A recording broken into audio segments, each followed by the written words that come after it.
जय हिंद फ्रेंड्स। चलिए आज हम लोग देखना शुरू करते हैं रासायनिक समीकरणों का संतुलन। तो हम लोग पढ़ रहे हैं कक्षा 10 यानी हाई स्कूल यूपी बोर्ड के लिए केमिस्ट्री। और केमिस्ट्री में ये पहला ही चैप्टर है जिसका नाम है रासायनिक अवक्रियाएं तथा समीकरण। और इसमें फ्रेंड्स पिछले जैसे 4 वीडियो में हम लोगों ने एक एक चीज़ कवर किया था, जैसे कि रासायनिक अवक्रिया क्या होती है, रासायनिक अवक्रिया क्या होती है, रासायनिक समीकरण क्या होते हैं। ये सारी चीज़ें हम लोगों ने एक एक चीज़ पढ़ा था अच्छे से। और आज हम लोग यहाँ पहुँचे रासायनिक अवक्रियाओं को संतुलित करना। तो फ्रेंड्स पिछले वीडियो में हम लोगों ने कुछ डिस्कस कर रहे थे तो कुछ चीज़ें हो गई थी गड़बड़, जिससे वो वीडियो वहीं पे छूट गया था। तब इसमें हमें क्या करना है कि हम लोग अच्छे से एक, जैसे कि आप लोग उदाहरण देख रहे हैं यहाँ पे हेडिंग कि रासायनिक समीकरण को संतुलित करना। तो हम लोग क्या करेंगे कि एक अच्छे से कापी में नोटबुक में लिख करके अच्छे से उसके बाद उसका आज उदाहरण समझते हैं कि रासायनिक समीकरण को कैसे संतुलित किया जाता है। उसका हम 2 एग्जाम्पल लिए हैं, दोनों एग्जाम्पल एकदम अच्छे से एकदम एक एक चीज़ करके आप सबको बताते हैं। और मेरा जहाँ तक मानना है कि वही एक उदाहरण देखने के बाद या 2 एग्जाम्पल वही देखने के बाद आपको कहीं भी और देखने की ज़रूरत नहीं है, और एकदम कॉन्फिडेंस के साथ एकदम अच्छे से देखिए, क्योंकि पेपर के पॉइंट ऑफ व्यू से ये बहुत ज़्यादा इम्पोर्टेंट है। और इसलिए आप लोग आराम से देखिए। तो चलिए हम लोग कापी में पहले उसको उतारे हैं पहले से ही। अब 2 एग्जाम्पल है, दोनों आप आराम से बताना शुरू करते हैं। तो 1 मिनट, जैसे यहाँ पर आ गया एग्जाम्पल आप सबका। यहाँ पर ये है, जैसे यहाँ पर दिया गया रासायनिक समीकरण को संतुलित करना, रासायनिक समीकरण का संतुलन। फ्रेंड्स यहाँ पे एक एग्जांपल है, जैसे Fe प्लस H2O और ये Fe3O4 प्लस H2, ये पहला एग्जांपल है। दूसरा एग्जांपल हमारे पास है NaCl प्लस AgNO3, उसके बाद ये है AgCl प्लस NaNO3। तो ये जैसे अब हम लोग पहला यहाँ पे एग्जांपल नंबर पहला लेते हैं, मतलब पहला वाला। उसके बाद पहले वाले को लेके आराम से संतुलित करते हैं, फिर एक एक चीज़ अच्छे से आप सबको समझाते चलते हैं कि आखिर ये होता कैसे संतुलन में, क्योंकि बच्चों को यही एक बहुत बड़ी समस्या आती है समीकरण को संतुलित करने में। तो 1 मिनट बुक को हटा दें, उसके बाद अच्छे से एक एक चीज़ को समझाते हैं। कुछ कट तो नहीं रहा है यहाँ पे? नहीं, ठीक है, एकदम अच्छा है, कुछ कट नहीं रहा है कोई भी सीन। अब ठीक है, आइए हम लोग अपना देखना शुरू करते हैं। तो जैसे फ्रेंड्स यहाँ पे पहला हम एग्जांपल लेके चलते हैं, पहले एग्जांपल को नीचे नोट कर लेते हैं। तो ये पहला वाला एग्जांपल क्या है फ्रेंड्स, जैसे ये है Fe प्लस H2O, उसके बाद ये एरो का निशान, उसके बाद Fe3O4, उसके बाद प्लस H2। ये हमारे पास है फ्रेंड्स एग्जांपल। अब इसमें करना क्या है, अब जैसे एक चीज़ उस दिन हम आप सबको बताए थे ये कि ये जो एरो है, एरो के पीछे जो रहेगा, जैसे ये वाला, जैसे Fe प्लस H2O, तो ये जो एरो के पीछे Fe प्लस H2O है, इसको बोलते हैं अभिकारक। मतलब ये पूरी एक रासायनिक अवक्रिया है। तो रासायनिक अवक्रिया में भाग लेने वाला, जैसे Fe मतलब आयरन और H2O मतलब पानी। अब H2O और पानी को हम मिला रहे, मतलब ये Fe और H2O को हम मिला रहे हैं, तो ये बनता है Fe3O4, उसके बाद बनता है यहाँ पे H2, ये बच जाता है फ्रेंड्स। अब फ्रेंड्स यहाँ पे होता क्या है कि जैसे तीर के जो पीछे है ये है अभिकारक और उसके बाद ये है उत्पाद। अब वैसे ये पूरा यहाँ से यहाँ तक एक रासायनिक समीकरण है। अब हमें इसे संतुलित करना है, तो संतुलित करने में हमें क्या चीज़ें ध्यान में रखनी, सबसे पहले हम उसी को देखते हैं। तो फ्रेंड जैसे हमारे पास कोई भी रासायनिक समीकरण ये दिया गया है, इसमें हमारा सबसे काम ये होता है पहले कि जो ये तीर के पीछे यानी जो अभिकारक है और जो उत्पाद है, तो दोनों में ये गिनना होता है सबसे पहले कि इसमें जैसे Fe मतलब जो आयरन है, H है, उसके बाद ऑक्सीजन है। तो और यहाँ पर भी अभिकारक में भी वो भी गिनना होता है, मतलब अभिकारक और उत्पाद दोनों में सबसे पहले यही गिनना होता है। उसके बाद इसके नंबरिंग, गिनना मतलब यानी नंबरिंग करनी होती है। तो जैसे यहाँ पे आइए गिन के लिखते हैं, फिर उसके बाद क्योंकि संतुलित करने का हमारा यही मतलब है कि दोनों पक्षों में जो इसके अणुओं परमाणुओं की संख्या हो, दोनों बराबर होनी चाहिए, चाहे अभिकारक हो चाहे उत्पाद हो। तो आइए गिन करके उसके बाद अच्छे से लिखते हैं, फिर बताते हैं कि उसको बराबर कैसे करना है। बराबर तो वैसे नहीं होगा, क्योंकि बराबर हो जाएगा तो समीकरण जो है पहले से संतुलित होगा, तो फिर यहाँ पे एग्जाम्पल लेने का कोई मतलब ही नहीं है। तो इसलिए आइए सबसे पहले इसको गिनते हैं। जैसे यहाँ पे है Fe, तो यहाँ पूरा यहाँ से यहाँ तक मतलब पूरे अभिकारक में एफ ई मतलब आयरन बस एक बार है, तो यहाँ पे लिख देंगे एक। अब उसके बाद यहाँ पे एच एच और ओ मतलब एच अलग है ओ अलग है, तो यहाँ से एच कितनी बार है, एच के सामने दो लगा है तो एच दो बार है। तो फ्रेंड्स यहाँ पे एक चीज़ ध्यान देने वाली बात यह है कि ये दो अगर यहाँ लगा रहेगा तो यहाँ पे हाइड्रोजन और ऑक्सीजन दोनों दो बार गिना जाएगा। तो ये हाइड्रोजन दो बार है, उसके बाद बचा है ऑक्सीजन। तो ऑक्सीजन फ्रेंड्स यहाँ कितनी बार है, ऑक्सीजन है एक बार इधर। इधर मतलब आयरन दो बार है, एफ ई दो बार है, हाइड्रोजन दो बार है, और सॉरी एफ ई एक बार है, हाइड्रोजन दो बार है, ऑक्सीजन एक बार है। ये तो हो गया इस ओर मतलब अभिकारक। अब आइए उत्पाद की ओर देखते हैं, उत्पाद की ओर ये कितना है। तो यहाँ पे देखिए जैसे एफ ई मतलब आयरन, ये यहाँ पे इसके सामने तीन लगा है तो एफ ई तीन बार है। उसके बाद यहाँ पे ओ कितनी बार है, ओ के सामने चार लगा है तो ओ चार बार है। यहाँ पे एच कितनी बार है, एच है फ्रेंड्स दो बार। एच कितनी बार है, दो बार। देखिए जैसे ये अभिकारक है, तीर के पहले वाला अभिकारक और तीर के बाद वाला है उत्पाद। तो ये अभिकारक में ये आयरन कितनी बार है, एक बार, और उत्पाद में आयरन कितनी बार है, दो बार, सॉरी तीन बार। और फिर ये अभिकारक में हाइड्रोजन कितनी बार है, दो बार, और फिर हाइड्रोजन जो है उत्पाद में कितनी बार है, दो बार, ये बराबर है। और ऑक्सीजन यहाँ पर है एक बार, ऑक्सीजन यहाँ पे है चार बार। तो फ्रेंड्स यहाँ पे जो ऑक्सीजन, हाइड्रोजन, उसके बाद जो ये आयरन ये बराबर नहीं है, यही हमको बराबर करना है। तो यही बराबर कर देंगे, तो यही बराबर करने की जो क्रिया है यही कहलाती है रासायनिक समीकरण, मतलब रासायनिक संतुलन या रासायनिक समीकरण, जिसको हमें संतुलित करना है। रासायनिक समीकरण का संतुलन यही कहलाता है। तो फ्रेंड्स गिन लिए ठीक है, लेकिन अब हमको इसको बराबर करना है। तो बराबर करने के कुछ इसमें नियम हैं। तो नियम क्या है, सबसे पहले चाहे हमारे पास अभिकारक हो, नियम नंबर एक सुनिएगा, नियम नंबर एक मतलब पहला नियम, चाहे हमारे पास अभिकारक हो चाहे उत्पाद हो, उसके सामने, सामने का मतलब जैसे एफ ई है तो इसके सामने मतलब यहाँ पे, और ये एच है तो इसके सामने यहाँ पे, और जैसे एफ ई थ्री और फोर है तो इसके सामने यहाँ पे, हाइड्रोजन के सामने यहाँ पे।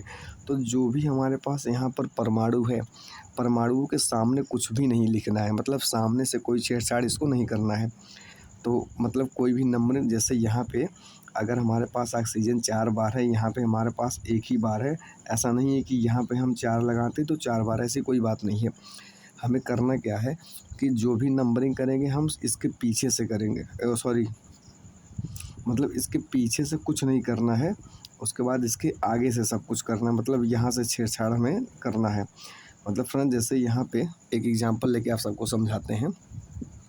जैसे यहाँ पे कहीं पर लिखा है H2, तो यहाँ पे जो H2 है तो इसको हम H3 नहीं बना सकते, इसको H3 नहीं बनाएंगे तो इसको ये H2 ही रहेगा। जो भी नंबरिंग करना होगा सामने यहाँ लिखेंगे, जैसे यहाँ पे 2 लिख सकते हैं, 3 लिख सकते हैं, 4, कुछ भी हम यहाँ सामने लिखेंगे, ना कि इसके पीछे।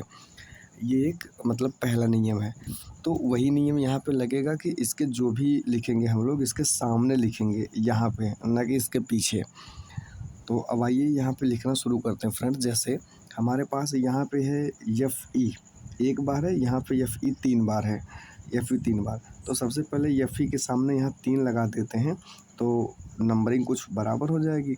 तो यहाँ पे लगाते हैं एफ ई के सामने तीन, मतलब यहाँ पे कर देंगे 3Fe प्लस H2O वही वाला है, उसके बाद ये एरो यानी तीर का निशान, फिर उसके बाद ये Fe3O4 और प्लस H2। ये हमारे पास आ गया नया समीकरण। अब फ्रेंड्स नए समीकरण का अगर हम वो करें, जैसे नंबरिंग करें, तो नए समीकरण का नंबरिंग क्या होता है, जो एफ ई है, एफ ई यहाँ पे अब तीन बार आ गया, और यहाँ पे हाइड्रोजन कितनी बार है, दो बार है, और ऑक्सीजन कितनी बार है, यहाँ पे एक बार है। ये हमारे पास फ्रेंड्स आ गया।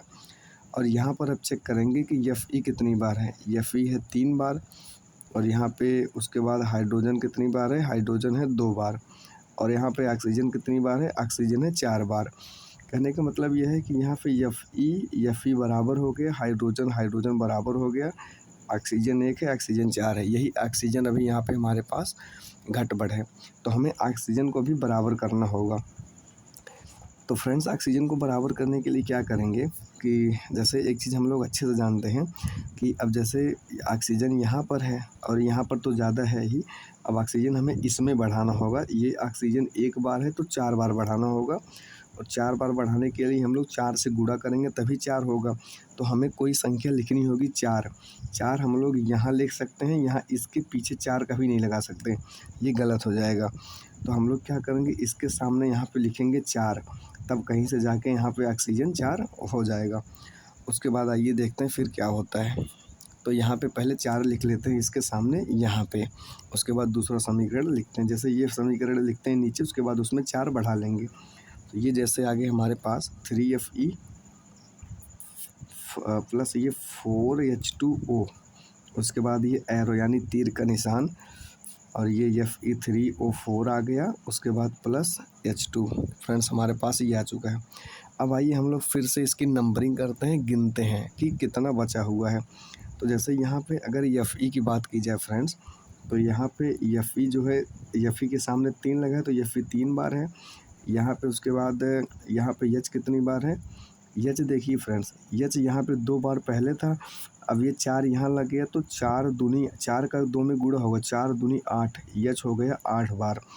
उसके बाद ऑक्सीजन, ऑक्सीजन कितनी बार हो गया, 4 बार। अब यहाँ पे मतलब Fe मतलब आयरन 3 बार है, ऑक्सीजन है 8, हाइड्रोजन है 8 बार, ऑक्सीजन है 4 बार। अब उसके बाद यहाँ पे आइए गिनते हैं, यहाँ पे Fe बराबर 3, क्योंकि Fe के सामने 3 लगा 3 बार है। और उसके बाद हाइड्रोजन कितनी बार है, यहाँ पे 2 बार। अब उसके बाद ऑक्सीजन कितनी बार हो गया, 4 बार। अब फ्रेंड्स फिर से वही समस्या आ गई कि यहाँ पे Fe जो है Fe के बराबर हो गया, और ऑक्सीजन ऑक्सीजन के बराबर, लेकिन अब हाइड्रोजन घटपड़ हो गया। अब हाइड्रोजन को कैसे सुधारेंगे, अब ये हमको देखना है। तो फ्रेंड्स क्या करना है, ये सारी चीज़ें बराबर हैं, एकदम सही बात है। तो ये जो हमारे पास यहाँ पे H है ये 2 है, तो हाइड्रोजन हमको यहाँ पे 2 है और यहाँ पे हाइड्रोजन है 8। इसका मतलब हमें यहाँ पे हाइड्रोजन 8 चाहिए। तो क्या करें कि अगर हम लोग इस हाइड्रोजन के सामने 4 लगा दें तो 4 दूनी 8 बात बन जाएगी, बाकी चीज़ वही रहेगी। तो आइए क्या करते हैं कि बस हाइड्रोजन के सामने यहाँ पे 4 लगा देते हैं, तो फिर एकदम तब देखें क्या होता है। हाइड्रोजन के सामने यहाँ पे हम लोग 4 लगाते हैं। तो फ्रेंड्स अभी समीकरण यही रहेगा, नीचे लिख रहे हैं तो नीचे उसमें 4 बढ़ा देंगे। जैसे यहाँ पे है 3Fe, यहाँ पे है 3Fe, उसके बाद प्लस 4H2O, फिर उसके बाद एरो का निशान, फिर ये Fe3O4, उसके बाद प्लस यहाँ पे जो H2 यहाँ पे हमें लगाना 4H2 लगाना है।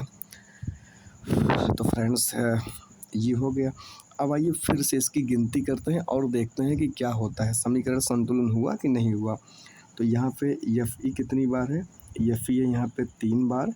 उसके बाद हाइड्रोजन कितनी बार है, हाइड्रोजन यहाँ पे 2, ये 4, मतलब 4 दूनी 8, हाइड्रोजन 8 बार। फिर अब ऑक्सीजन, ऑक्सीजन कितनी बार है यहाँ पे 4 बार। ये ऑक्सीजन के सामने, जैसे अगर फ्रेंड्स यहाँ पे ऑक्सीजन सामने यहाँ 3 लगा होता तो 4 का 3 में गुणा होता, 4 3 12, ऑक्सीजन तब हो जाता यहाँ पे 12 बार। लेकिन ऐसा कुछ नहीं, इसलिए ऑक्सीजन के सामने जो है 4 का गुणा है, इसलिए ऑक्सीजन जो है 4 बार है। ये तो हो गया हमारे पास अभिकारक के लिए। अब उसके बाद आइए उत्पाद के लिए देखते हैं उत्पाद में क्या होता है। तो यहाँ पे Fe जो है ये है 3 बार, मतलब 3। और उसके बाद हाइड्रोजन कितनी बार है, 4 दूनी 8, 8 बार। उसके बाद ऑक्सीजन कितनी बार है, ऑक्सीजन है 4 बार।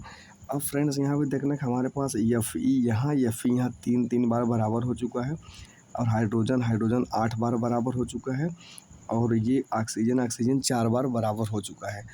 तो फ्रेंड्स अगर हम अपना मूल समीकरण देखें तो हमारा जो मूल समीकरण था वो था Fe प्लस H2O। जैसे मूल समीकरण हमारा जो था पहले वाला समीकरण देखें, जो मूल यहाँ हम लिख देते हैं मूल समीकरण। यहाँ पर जो हमारा मूल समीकरण है वो कौन सा है फ्रेंड्स, मूल समीकरण हमारा है Fe, दिख रहा है, ठीक है। मूल समीकरण हमारा Fe प्लस H2O, उसके बाद एरो का निशान, उसके बाद है Fe3O4, उसके बाद प्लस H2। ये है हमारा मूल समीकरण असली वाला। और जो हम संतुलित किए, जो हमारा संतुलित करके आया है वो हमारे पास कितना आया है, वो आया है 3Fe प्लस 4 4H2O, उसके बाद प्लस एरो का निशान Fe3O4 प्लस 4H2। ये हमारे पास आया फ्रेंड्स संतुलित वाला समीकरण। तो आप लोग देख सकते हैं ये वाला है, संतुलित नहीं है, इसी को संतुलित करके यहाँ पे लाया गया है। तो ये है हमारा संतुलित समीकरण। तो फ्रेंड्स इसी प्रकार से समीकरणों का संतुलन किया जाता है। अब हमारे पास एक एग्जाम्पल और है, आइए उसको भी थोड़ा सा करके समझ लेते हैं। कि जैसे एक तो हो गया हमारे पास, जैसे ऊपर जो ये वाला दिख रहा है Fe plus H2O plus Fe3O4 plus O2, ये तो हो गया। अब दूसरा हमारे पास है NaCl प्लस AgNO3, उसके बाद है AgCl प्लस NaNO3। अब हमको ये करना है, तो आइए ये भी एग्जाम्पल इसी में करके देख लेते हैं। तो इसको हम लोग, इसमें तो जगह नहीं है, क्या करते हैं कि इसको थोड़ा सा अगले पेज में उतार लेते हैं। अगले पेज में उतारने के बाद फिर से हम आप सबको दिखाते हैं। तो फ्रेंड्स ये हम लोग दूसरे पेज में उतार लिए हैं। ये है जैसे NaCl और AgNO3, और ये है AgCl NaNO3। तो ये एक समीकरण है जो कि संतुलित नहीं है। आइए इसको संतुलित करके देखते हैं कि ये संतुलित कैसे होता है। तो फ्रेंड जैसे यहाँ पे Na है, Cl है, Ag है, N है, फिर O है। तो यहाँ पे सबसे पहले हम देखेंगे Na का मतलब सोडियम। तो यहाँ से सबसे पहले देखेंगे Na कितनी बार है, एक ही बार है। फिर Cl कितनी बार है, यहाँ पे Cl एक ही बार है। फिर उसके बाद Ag कितनी बार है, तो Ag यहाँ पे एक ही बार है। फिर N कितनी बार है, एक बार है। फिर उसके बाद ऑक्सीजन, O मतलब ऑक्सीजन कितनी बार है, 3 बार है। यहाँ पे नंबरिंग करने पर ये आया है, मतलब इसके इधर अभिकारक में। अब उसके बाद उत्पाद में देखते हैं, ये है इसका उत्पाद, और उत्पाद में कितनी बार आता है। सबसे पहले Na है, तो यहाँ पर भी Na लिखते हैं। यहाँ पर लिखेंगे Na कितनी बार है, एक बार है। उसके बाद यहाँ पे है Cl कितनी बार है, Cl भी एक ही बार है। उसके बाद यहाँ पे देखेंगे Ag कितनी बार है, Ag यहाँ पे एक बार है फ्रेंड्स। उसके बाद Ag भी एक ही बार है। उसके बाद यहाँ पे क्या आता है, N कितनी बार है, N भी एक बार है। फिर ऑक्सीजन कितनी बार है, 3 बार। तो ये क्या, ये तो पहले से ही संतुलित है। यहाँ पे सब नंबरिंग बराबर है, इसलिए ये जो है पहले से ही संतुलित है। तो फ्रेंड्स जो पहले में हम लोगों ने बताया, आप लोगों ने पढ़ा, वो जो है रासायनिक समीकरण के संतुलन का एक बढ़िया तरीका। और वैसे जो है सभी होंगे, मतलब जितने सारे समीकरण होंगे वैसे ही एक एक चीज़ हम उसमें क्या करेंगे, जोड़ के। और यहाँ पे इसके सामने से कुछ नहीं जोड़ना है, मतलब सॉरी, पीछे से कुछ नहीं जोड़ना है, जो भी जोड़ना है इसके सामने से जोड़ना है। तो जैसे चाहे 3 जोड़ना हो, 5 जोड़ना हो, 7, कुछ भी अगर करना हो इसमें, तो इसके सामने से ही क्या करना है, गुणा करना है। गुणा करने का मतलब जैसे ठीक है, गुणा ही करना है। उसके सामने जो नंबर लिखा रहेगा उसी नंबर, मतलब जितने टाइम्स लेगा रहेगा उतने टाइम से, जैसे AgCl है या Na है या NO3 है। जैसे फ्रेंड्स यहाँ पे लिखा है अगर NaCl, अगर इसके सामने हम लोग 8 लगा दें, तो यहाँ पे Na जो है 8 बार हो जाएगा, Cl भी 8 बार हो जाएगा इसके साथ। Na और Cl दोनों 8-8 बार हो जाएंगे। तो इसमें इतना ही फ्रेंड्स इस वीडियो में। बाकी हम लोग मिलते हैं फिर अगले टॉपिक पे, अगले वीडियो में, अगले टॉपिक पे। तो तब तक के लिए जय हिंद। अगर वीडियो समझ में आई हो तो फिर आप लोग बने रहिए, कमेंट करिए। जो भी समझ में ना आए फ्रेंड उसको कमेंट करिए, उसको हम एकदम अच्छे से समझाने की पूरी एकदम 100% कोशिश करेंगे। और उसके बाद आप लोग अपने दोस्तों को भी शेयर करिए, और चैनल को सब्सक्राइब कर लीजिए एकदम अच्छे से, और बेल आइकन को भी प्रेस कर दीजिए। तो फ्रेंड्स मिलते हैं अगले वीडियो में अगले टॉपिक के साथ। तब तक के लिए जय हिंद। आप लोग पढ़ते रहिए।